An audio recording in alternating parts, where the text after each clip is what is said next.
Bé, ara són les 8:22 i és el moment de saludar la docent i membre del sindicat Unió Obrera Balear, la senyora Maria Carmona. Molt bon dia, Maria. Molt bon dia a tots. Gràcies per atendre'ns aquests minuts aquí a Ona Mediterrània. Nosaltres ja ho vàrem esmentar ahir, ho vàrem donar com a notícia, que el sindicat UOB, Unió Obrera Balear, ha acusat el govern actual de les Illes Balears de decebre una vegada més els seus votants amb el paper del català a l'escola.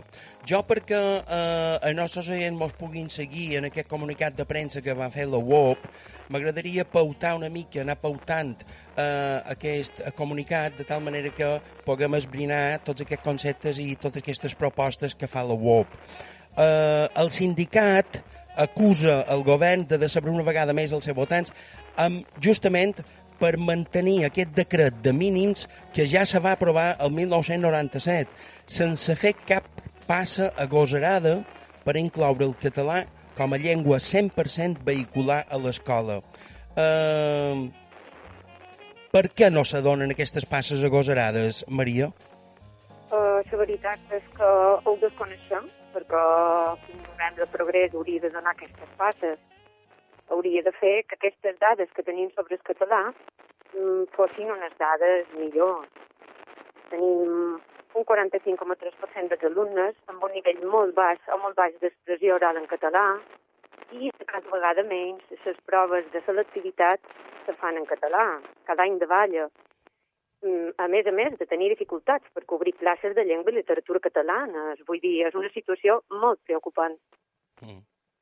Llavors, aquests indicadors fan que vostès proposin algunes accions determinades, tant en el Parlament com en l'estudi de la repercussió que té el català a l'escola, de tal manera que això se capgiri una mica, o quines accions teniu previstes?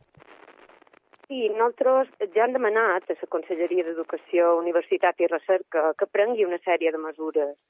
Necessitam un diagnòstic de la realitat de l'ensenyament en català a les aules. Necessitam saber també que se compleix en els centres educatius aquest decret, encara que sigui aquest decret de mínim, però que s'està complint, ni tan sols en tenim dades dels compliments. També pensam que s'han de fer unes actuacions específiques per preparar docents per ensenyar en català, sobretot en l'alumnat no catalanoparlant. Vull que tenim unes dades també d'un canvi demogràfic de gran magnitud i això ha passat a totes les illes en general. Tenim un canvi demogràfic de més d'un 30%. Pensam també que s'ha de promoure i s'ha d'incentivar la matrícula en el grau de filologia catalana, que s'ha de recuperar el perdut servei d'ensenyament en català, del català, i també a nivell de la societat en general, trobant que no se fan campanyes de promoció d'ús de la llengua. A partir d'aquest decret de mínims, que ja se va aprovar quan en Jaume Matas governava, el 4 de juliol del 97, està instal·lat dins aquest 50% que s'ensenya l'ensenyament de català a tots els centres de les Illes Balears. Això se compleix o vostès ja han trobat també fins i tot deficiències en aquest decret? Se troben deficiències. Se perd, de fet, el vocabulari en català. I la nostra intenció és que aquest primer ensenyament s'imparteixi en català, fins i tot que el projecte lingüístic del centre se marqui l'objectiu d'assolir un ensenyament íntegrament en català i que s'elimini la possibilitat d'usar una llengua estrangera com a llengua d'ensenyament. Pensant que no és suficient el que s'està fent en cap sentit i que no hi ha un seguiment veritable de que aquests centres compleixin els decrets de mínims. Vostès, la reclamació principal d'aquesta reivindicació és justament que s'assoleixi aquest 100% d'ensenyament en català que serveixi, que sigui la llengua vehicular, diríem, pràctica i eficient a tots els centres. Què hauria de passar? Què haurien de fer els partits que governen perquè això se capgiràs d'aquesta manera? Home, primerament pensam que s'haurien de començar a prendre les mesures que nosaltres demanam. Pensam que seria una passa endavant començar a fer aquest diagnòstic, començar a verificar en els centres i fer-ne un estudi seriós de què s'està fent a cada centre en la llengua, d'acord? Perquè s'ha de començar per alguna passa. Aquesta assolir el 100% en català no ha de ser una cosa feta... vull dir, hauria de ser una cosa feta progressivament. No hauria de ser una cosa traumàtica. Correcte. Però pensam que s'han d'anar fent passes i és necessari que un govern de progrés faci passes a favor de la llengua. Vostès han detectat les converses, si és que n'hi ha hagudes, o comunicacions, si és que n'hi ha hagudes, voluntat per tirar endavant això? Nosaltres, de moment, no. No detectam que hi hagi voluntat per tirar endavant això i pensam això, que això farà que hi hagi un retrocés de la llengua, clar. No podem deixar que una llengua que té una llei de normalització lingüística se posi en retrocés respecte a una altra que és una llengua de molt de parlants. No parlem d'una llengua que estigui en cap perill de res. Per tant, nosaltres el que consideram és que aquesta llei de normalització lingüística que tenim a les Illes Balears ha de fer del català la llengua freqüent, la llengua habitual, i l'escola pot ser una mesura molt important perquè aquesta llei de normalització lingüística s'acompleixi, perquè a part de crear mitjans de comunicació en català, que com vostès saben és molt important, i a part d'aquestes lleis que s'han fet amb molts anys de diferència, o aquest decret, lleis o decret molt llunyans, un de l'altre, vostè ho sap. Sí. Des de la creació de l'Estatut d'Autonomia han passat moltíssims anys, en la llengua oficial de la comunitat autònoma. També el que s'ha fet és la llei de normalització, però el decret de mínims té 23 anys. Nosaltres creiem que és ben hora de posar-nos a fer feina seriosa en aquesta certa.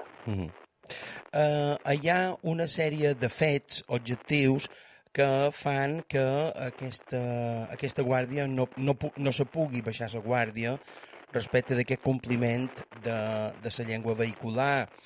I un dels primers que vostès remarquen és aquest canvi demogràfic que hi ha hagut, per posar un exemple, a la ciutat de Palma. Vostès esmenten que l'any 1989 a Palma hi havia més de 320.000 habitants empadronats i enguany, 2020, en té 456.000, la qual cosa suposa un augment de més d'un 30%. Sobretot gent que ha vingut de països de parla castellana. Llavors, la pregunta que jo li vull fer és: aquesta gent que ve, aquests infants que venen de famílies castellanoparlants, de països de Llatinoamèrica, de qualsevol indret, com se canalitza l'educació en català cap a aquests infants perquè no els sigui un trauma, sinó que els sigui una espècie de benvinguda cap a una regió diferent? Sí. En aquests infants que venen d'altres llocs, nosaltres consideram que se'ls hauria de considerar alumnat especial de suport educatiu, perquè és alumnat que desconeix totalment el català i se li ha de donar una formació adequada i, per tant, els docents han de tenir una formació adequada també per poder-ho fer. No veiem que sigui fàcil i és una passa que s'ha d'anar fent també progressivament, però consideram això, que s'hauria de fer a totes les etapes, a més de l'educació obligatori, i repeteix, que se considerin aquest alumnat amb necessitats especials de suport educatiu. L'objectiu, un dels objectius que se marquen els docents o les polítiques d'ensenyament respecte d'aquests infants que venen procedent de famílies de fora, Sobretot, clar, evidentment perquè coneixin la llengua catalana i la puguin usar. A l'escola supos que és un entorn molt propici perquè se puguin donar aquestes pautes. Però després, en el seu entorn familiar, m'imagino que ja és més difícil que la llengua catalana sigui la llengua, diríem, vehicular d'aquelles famílies, no? Sí, ja és més difícil. Per això també demanant que se'n facin campanyes de promoció a la societat en general, de l'ús de la llengua, no només a les escoles, que l'escola pot ser el gran bastió per ajudar en aquesta normalització plena. Arribarà un moment, hauria d'arribar un moment, en què la llei de normalització lingüística s'ha acabat perquè la llengua ha arribat a la normalització plena. Però nosaltres pensam que si, efectivament, la societat en general no se fa una campanya o unes campanyes de promoció d'ús de la llengua, l'escola no és suficient. Com vostè diu, aquestes persones que arriben d'una altra banda, xerren una altra llengua a casa, han de tenir també, per part de les autoritats, unes campanyes serioses per promoure l'ús. Un altre dels fets objectius que s'han produït en contra d'aquest increment de la presència del català a les escoles és aquesta campanya feixista, colonialista, que en l'aparició dels feixistes de vots s'intenta arraconar tot allò que sigui per catalanoparlant. Vostès ho esmenten en aquest comunicat, també, eh? Sí, em feim ressò. Aquesta aparició del feixisme la trobam molt preocupant. Pensant fins i tot que ha estat això, que ha fet també que triomfàs el pacte de progrés a les votacions anteriors. No només per mèrit propis. Pensam també que hi ha hagut una mobilització entre la comunitat educativa, perquè evidentment la comunitat educativa veu el que intenta aquesta gent. Cert. En qualsevol cas, jo també li faig la mateixa pregunta que li he fet abans respecte d'aquestes iniciatives, diríem, d'agressió lingüística i feixista. Com s'ha d'organitzar la societat democràtica per combatre aquests fets? La societat democràtica hauria de veure aquests fets com el que són. Aquests fets no formen part d'una democràcia sana, madura. I jo crec que la societat democràtica hauria de lluitar, políticament parlant i a nivell d'escola, de societat, contra un moviment que farà que no tinguem ni la nostra llengua en condicions ni la nostra societat en condicions, perquè el feixisme és un tipus d'expressió totalment contrària a la democràcia i no podem passar per aquí.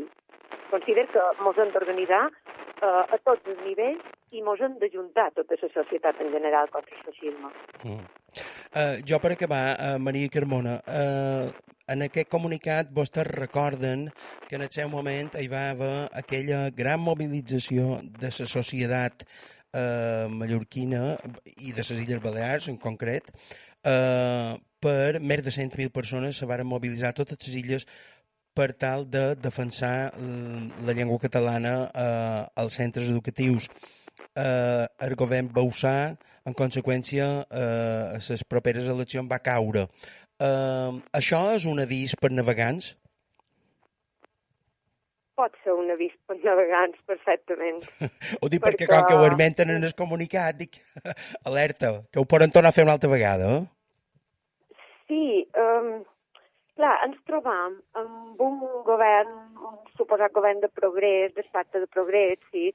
N'han tingut abans de governs de pacte de progrés, però consideram que s'ha d'anar més enllà. S'han de fer campanyes serioses, s'ha d'ajudar seriosament a la llengua catalana a normalitzar-se. En qualsevol cas, segueix la lluita a les escoles, en els centres educatius, els sindicats. He detectat que darrerament els sindicats la UOP, perdona, va proposar com una vaga a principis de curs, no va ser secundada, hi va haver una incidència, un percentatge baix, l'Estei anava per una banda, la UGT per una altra. Hi ha poca unitat sindical ara a dins l'apartat d'ensenyament? Jo no crec que hi hagi poca unitat sindical, perquè, de fet, ahir mateix tots els sindicats vàrem anar a ajudar a reclamar aquesta retallada que ens fan del 2,9% i tots els sindicats d'educació érem allà. No crec que es tracti d'això. Bé, en qualsevol cas, anirem seguint tots aquests comunicats, totes aquestes notícies que se van generant, i jo vull agrair moltíssim a Ana Maria Carmona, membre del sindicat UOB, que mos ha guiat avui de matí. Molta sort i una abraçada forta, Maria. Moltes gràcies a vosaltres, una abraçada i esperem que ens escoltin. Sí, senyor. Gràcies. Adeu. Gràcies, adeu.